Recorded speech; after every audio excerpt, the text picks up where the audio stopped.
I think the most powerful thing as a single woman that you can be is the woman that is doing the choosing. Most of us have been taught that men need to choose us because we've been conditioned to that since we were little watching princess movies. And don't get me wrong, I love the romance, but I'm single by choice. I'm single because I haven't met somebody that I feel has all the requirements that I need in order to make a happy home with that man. Because when I get married, I believe in one marriage. I'm not doing divorce, which is why I'm dating and I'm putting myself out there because I'm not gonna settle. I am not one of those people that are led by my biological clock. Yes, I'm in my 30s. Yes, I'm single, but I'm okay with that because I know the person that I choose and that chooses me is gonna be the person that I am with forever. I've taken my time to understand myself enough, to get heartbroken enough, to cry enough, to love enough, to know exactly the kind of man I'm looking for. I am so confident in that because I've always been someone that will go after what they want. I don't mind saying hi first. To be single and to know yourself is a blessing. My mom was just talking to one of her friends on the phone, and by the way, this friend has 4 children and like 15 grandchildren, and the friend was like, why isn't Sasha married yet? And my mom's like, she's too busy skiing in France. She's too busy going on vacation. She's too busy living her life. And I was like, that's fucking right. Also, none of your business. Don't worry about me. Worry about you and your 25 grandchildren and your fucking husbands and your kids that you have to take care of, and you have to do everything. You have to cook, you have to clean, you have to work to take care of those children because your fucking husband's not helping you. Why are you worried about me? It's such projection and fucking jealousy because these people feel so pressured to get married, have children, live this perfect life, which is not perfect at all because they're miserable, they're cheating, they're getting cheated on, they're popping pills because they're so fucking depressed. And guess what? Once the kids go away to college, they have no purpose in life because their only purpose was to be a mother. So worry about yourself. I'll be skiing in France, probably going to France again this summer to lay by the fucking beach. What if I don't want to be married though? LOL. Does that make me less of a woman? Because I'm not married? Individuals like this that don't honor women for their own decisions, autonomy, their value is only because of a man. Tell you, I'm so much more than having a partner. I'm so much more than walking down an aisle and choosing to be with someone for the rest of my life. I am so much more me, Tiffany, just me, than having a ring on my finger and saying, yes, I'm a wife. I'm a wife. Baby, that ain't even the goal for me. Because the light I carry it all on my own. That's liberating. And trust and believe, if I wanted to be married, that's the least of my worries. Have a good day. Or not. Here's the thing nobody says out loud. Sometimes staying single isn't about being bitter. It's about being focused. We've romanticized this idea that a relationship is the reward, that once you get the man, the ring, the we, then you've made it. But what if the real glow up happens when you pour all that energy back into yourself? If you stay single and build your business and put all that effort and energy into what you're trying to create, you don't have to worry about a man sabotaging your business, trying to clout chase off of what you've done. And I understand that if you have somebody and you care about him, you don't want him to feel some kind of way. A lot of women try to protect a man's ego because they feel like, well, he has help. He ain't gave you no real money. You know what I mean? Like, it's these men want attention. They don't even really want to work and get money. They just want the attention. My daughter's father opened my first salon for me. He bought the space. He did the build out. His father was the electrician. He did all the electrical work. He did all that for me. He didn't have to go around telling everybody what he did. He did that for my daughter. He did that for me. It's like nowadays a man will give you the bare minimum or invest the bare minimum, but he want all the accolades off of your hard work. You really the one that went to the bank and got that funding. You the one who did the footwork and finding some place and getting a location. He just probably gave you $2-3 and now he thinking that, he want to let everybody know, like, yeah, this is what I did. And he didn't do that. And I'm going to be honest with you. If a woman is successful in her business and she has a man, you guaranteed you done gave that man about 20 other women that he probably wouldn't have had if didn't nobody even know about y'all. The colder that you are, the stronger that you are, the more successful that you are as a female, whatever man you with, he's going to get the attention of other women based off of you and what you've done for yourself, because women going to think that he did it. Back in the day, like early 2000s, if you was in Atlanta from 99 to 06, you know we had a time. I'm too old. I'm damn near 50. I don't club hop. I don't go to the clubs or none of that. But I met some guys from Atlanta. And they had their section, and they, you know, I'm like, oh, they cute, you know. But I came in, I'm from Chicago. If you Chicago, Detroit, you know, when we come through, we gonna come through and we gonna put it on. I had my Rolex, all my jewelry on, all of that. And so we formed a friendship, and I introduced him to somebody that I knew. So I was a middleman for him for... If you're building something, a business, a brand, a whole new version of you, that takes oxygen. It takes time. It takes mental clarity.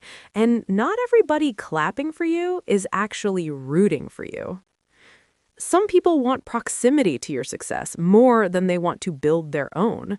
There's a difference between a partner and a spectator with a... for other things. But he would tell me, he said, I love when you come in town. I love when you kick it with us, because when you walk away, when you go to the bathroom or whatever you do, I get about 20 numbers. I said, what you mean? He said, because you come in, you look so good when you come through. You always have your expensive stuff on. He said, those women think I bought that for you. When we talking and we in the section and we having a good time, women are watching you. And when you walk away, they give me their number because they think that you my woman, and that all that fly shit, all that expensive shit that you wear, they think I bought it for you. So I'm telling you, that was back then. So a lot of times now on the internet, we post certain things, and a man will sit up there and clout chase off a woman, especially a woman that's successful. Other women will want that man based off a simple fact of what you have. Because in their mind, they like, oh, she got it, I could get it too. The more successful you are, the more attention you're going to give that man, because every woman thinks that he done did that for you. These men clout chase too much.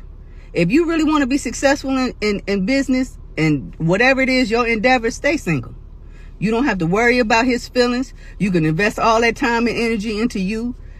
I have to say that being single and an empty nester can be a weird feeling sometimes, especially after being married for 24 years and being a mom and all the things that I did for so long. I'm also freelancing my work, so I don't have a 9-to-5. So my day can be really anything I want it to be, okay? And today I had an appointment with a financial planner, so I did that.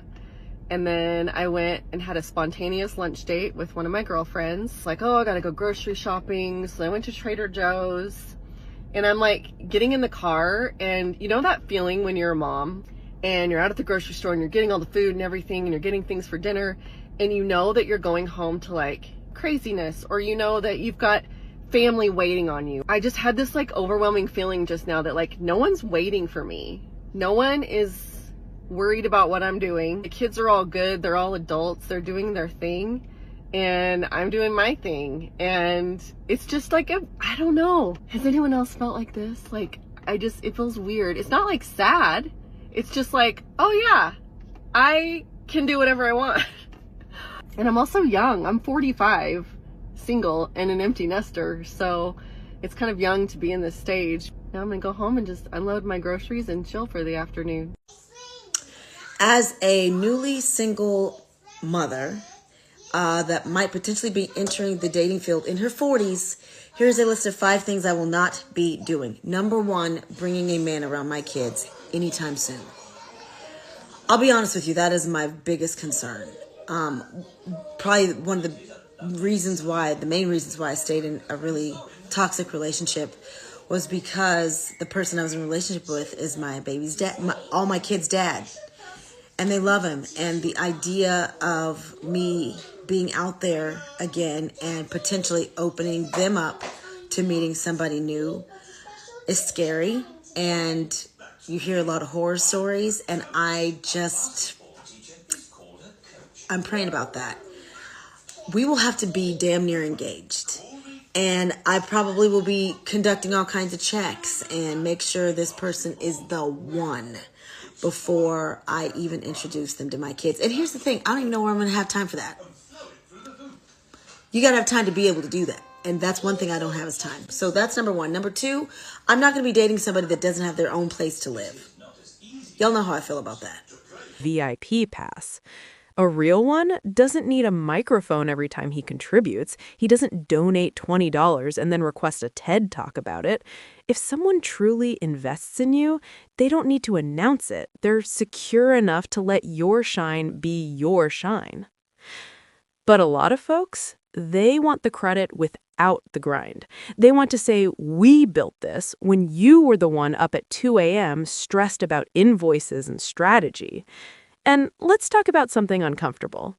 If a man cannot take care of himself, he is not ready for a relationship, especially if we're in our 40s.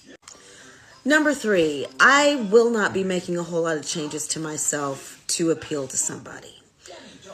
You either like me or you don't. I realize I am not everybody's cup of tea, and I'm okay with that. And just because I'm not one person's cup of tea doesn't mean I'm not a good cup of tea. You know what I'm saying? Like, some people love Indian food. Some people hate Indian food. Doesn't mean Indian food's good or bad. It just means it's in the eye of the beholder. At this age, I am who I am. You want me or you don't. Number four, I am not going to be entertaining somebody who is a perpetual victim in all the relationships he's ever had. Here's the truth. At the end of the day, you're the common denominator. If you picked wrong, if you did things, we're human, but you got to own it. Not everybody is the villain and you were the victim. I can't do victims. I can't. I have to have somebody in my life that takes accountability for who and what they are. Last but not least, number five, I will not fight for no man. If a man puts me in a position where I have to fight for his attention with another female, he is not the one for me. I'm not about to waste one breath, and I mean one breath, on a man that is considering me versus someone else. I'll help you pick, sir. Pick her, because I'm not the one. Just curious, anyone else in my shoes where you're in your 40s, I'm 43, you're single for the first time ever since you were like a teenager. I've been single for 7 months, which is the longest I've ever been single in my life. I've always jumped from relationship to relationship. My last relationship, honestly, I've been through hell and back just trying to get over that, realizing that it's better not to just jump into something just because you're lonely. Instead, taking a step back and like trying to find yourself. And that's some hard shit. And I don't think enough people talk about that, just how crazy it is being in your 40s and being on your own for the first time ever. By the time you're that age, you think you have it all figured out. You're fucking know everything. Like, that shit is crazy when you go from always having somebody to not having anyone to lean on. Friends, yes, of course you have friends, but it's not the same as having companionship, and you gain a routine with a person, just having that person to give love to and receive love from. And it's crazy. Like, it's a rough thing to go through. And again, when you're used to going from relationship to relationship, I was married for 13 years and I'm just not used to being by myself. I realized in my 40s, I don't even know how to change a smoke alarm battery. I don't even know how to change a drill bit in a drill. There's so many things that I still don't know how to do because I never had to do it for myself. And it's been an eye-opening thing for me, and it's honestly been the worst and best time of my life, and I've been appreciating it as much as I can, just laughing at myself and just making the best of every day. But healing is different. Learning to heal solo is hard, so keep it up. The more accomplished you become, the more attention your presence creates, not just for you, but for whoever stands next to you. When you walk into a room confident, polished, self-made, people assume the person beside you had something to do with it. That assumption alone can inflate an ego that wasn't ready for altitude. And now you're not just managing your goals, you're managing his insecurities, his new attention, his need to be seen. That's exhausting, especially in your 40s. Because let's be honest, dating in your 40s hits different. You're not looking for potential, you're looking for peace. You're not trying to raise a grown man. You're not explaining why accountability matters. And you're definitely not competing for attention like it's a reality show. Okay, I turned 40 this year and I've never been in love. I've never been in a relationship and I've had no one ever ask me out on a date. And sharing that is really shameful for me because I can remember being in my early 20s and being with a group of new friends that I didn't know very well and them all talking about like their first kiss and dates that they've been on and thinking about how to pretend or lie that I've had experiences that I've never had. I'm so grateful for TikTok because I've seen other people talk about this and it has helped me feel less alone because I truly felt like there was something legitimately deeply wrong with me for my lack of experience. And I knew that most of that, especially in like my teenage years when I was in the late 90s, early 20s, was because I was fat. And I felt like if only I could lose weight, then maybe somebody would love me and maybe somebody would think I was desirable or worth it. So there's a certain kind of loneliness that I think comes along with this, and a sense of kind of always being on the outside looking in. There's a Indigo Girl song that kind of talks about one day finding love, and I have always related to a part in that song. And it says, guess I wasn't the best one to ask me myself with my face pressed up against love's glass to see the shiny toy I've been hoping for, the one I can never afford. The wide world spins and spits turmoil and the nations toil for peace, but the pause of fear upon your chest, only love can soothe that beast. And it has made me cry endless buckets of tears because that is a legitimate feeling that I've had, and I've never felt like others could relate to me in that way. And I think I still feel unworthy of love, and I'm still trying to figure out why it is that I don't date much, even when I did online dating or tried to do that. But it just was something really hard for me. And maybe it does come back to that core thing of like not feeling worthy of love. And because I don't believe in that thing that people say that you have to love yourself before others can love you. I don't think that that's true at all, because I've seen pure love and real love come from me for other people, friends and family members in my life. And I have a deep well of love. So I don't think that that is it, but I do feel like because I've gone without it for so long, there's this sense that I don't deserve it and that maybe I'm impeding myself somehow because I feel like anybody wanting me or wanting to love me or experience what it would be like, like there's something wrong with them if they want to. And maybe that is putting up a wall that I can't see. So I guess if you've never experienced love, just know that you're not alone. And I'm working really hard on this healing journey to figure out that it doesn't mean that I am not a good person, that I'm not somebody that deserves love. Where are all my ladies that are over 40, single and dating? Like, what's going on out here? It's scary. It's very scary. There's something in the air. There's something in the water. What is it? All right, I don't care how weird or thirsty I look. I'm actively trying to find my husband, okay? I don't care who be like, she been saying that, but I don't care. I don't give a damn, okay? And I'm about to tell y'all what I'm looking for. And I ain't about to be sugarcoating it no more, all right? I have to have a man who is single, for one. Number one, single, okay? Not saying you single, lying and all of this shit like that. Not a man who, if somebody see us out, they gonna be walking up talking about some damn, and who is that bitch? You know what I'm saying? No, I mean single, okay? This is who I want to date, all right? So, next, number two. Boy, you gotta have a couple of dollars, Okay, I'm not saying you got to be rich. Would I like to have me a nice rich man? Of course. Who wouldn't want to have them? And wouldn't you love to have you a nice rich woman? But you don't have to be rich, baby. You ain't got to be rich, but you got to have something. You got to be able to take me outside. Only you. I don't give a damn if I got it or not. I want you to take me outside on you. All right? I need to go on a couple of trips a year. All right? I need to go on a couple of trips, and sometimes I might want the kids to go. You know, if you got young people, I need them to be able to go too. We need to bond as a family, and that's all on you. You know, now I don't know if you got to be rich to make that happen, or you good at, budgeting and, getting little deals here and there, but whatever you do, get me on my trips, okay? That's number 2. Number 3, I need you healthy, and these ain't all in specific order. Yeah, I do need you to be single in the beginning, but I need you healthy, baby.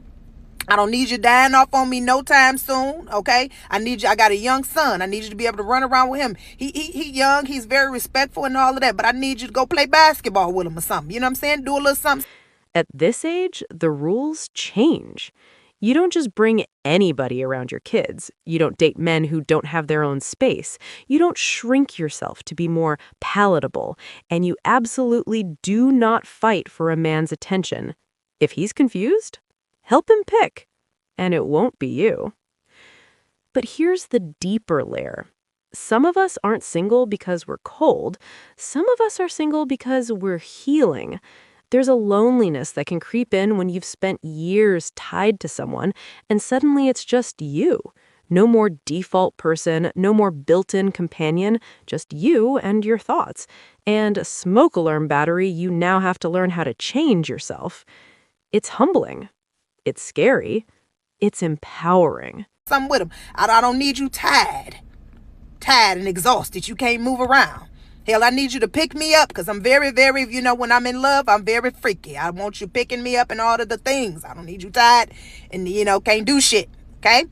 Number 4, I don't want no really, really tall man. I don't like no really tall man. Okay. You can be short, but not shorter than me. All right. I'm 5'5". I like to think I'm 5'5.5", but I'm just 5'5". All right. So, but do not have the short man complex. We're not doing that. You're not going to be running around here angry and trying to prove no point to no motherfuckers. Have short guy, got to have be confident. Okay. In yourself. Okay. Number 5, you got to love your mama and your children and your sisters and all of that shit, because I believe that how you treat the women in your life is exactly how you going to treat me. You treating your mama and all of that. I got a whole daughter. I need to know how you gonna treat us. You know what I'm saying? Okay. And I need to take your mama for my own self. You know what I'm saying? I need you to love your mama and take care of your children. All right. I need your children to speak highly of you, and you've been a great father in their lives. You know what I'm saying? And nobody's perfect, but I need you active, baby. I need you active. All right. And number 6, this is number 6. This is the last one for right now. For right now. Okay. For number 6 is, wait a minute. Hold on here. All right. Number 6 is you got to believe in the good Lord. Okay. You don't have to be a Christian. Okay. And but you can be a Christian, but you got to be okay with me meditating, because I'm going to numb your holder and gake you. Okay. I'm on some Tina Turner shit. Okay. I'm going to be I'm on the home. All right. That's how I calm down. I've been very, very, hyper in my, younger days. Okay. That's what keeps me calm. All right. So long as you okay with that, I'm okay with you being Christian. I'm okay with you being, doing what you doing. If you want to convert me over to what you're doing, that's cool. I can be a Christian. I can be Muslim. I can do all of that stuff, but I got to be able to meditate. Okay. I don't want no problems with that. All right. Now y'all come on in this live and let me rate y'all. Let me see how y'all looking and everything. Okay. Now I'm serious. I'm about to start sharing my number with some of y'all just so we can see what could come out of this. Okay. It's all in fun and all of that too, me rating the profiles, but I'll be checking y'all out. Okay. So come on. All right. See y'all later. Women over 40 are delusional. I'm 41 and I'm going to tell you, okay? We're so delusional because we walk in a room and we look around and we're like, oh, there's no way I am the same age as that girl. Okay, there's no fucking way. I don't look like that. Do I look like that? I don't look like that. And then you know what?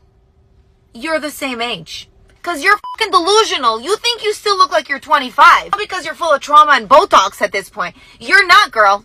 We gotta just learn to own it. Own the age. A super fun part of dating in your 40s is that men will still ghost you for not wanting children. Like, sir, you are 47 years old. You already have 2 adult children. You have a family history of heart failure and you're on a waiting list for a double knee replacement.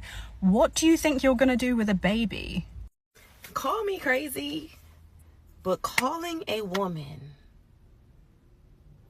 4 times in a span of 3 hours is crazy work when she just gave you her phone number yesterday.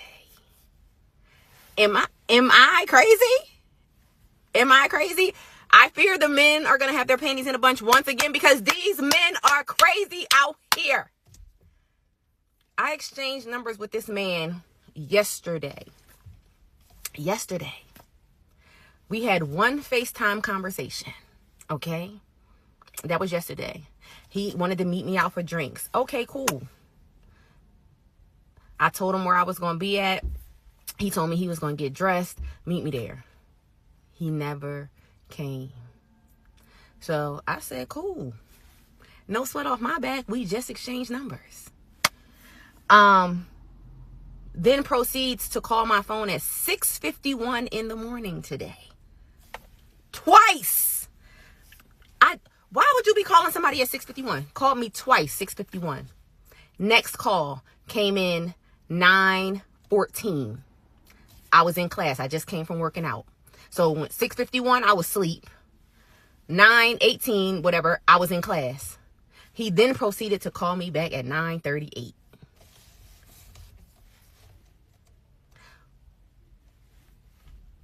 Why? Then the text message, sorry, let me make it up to you.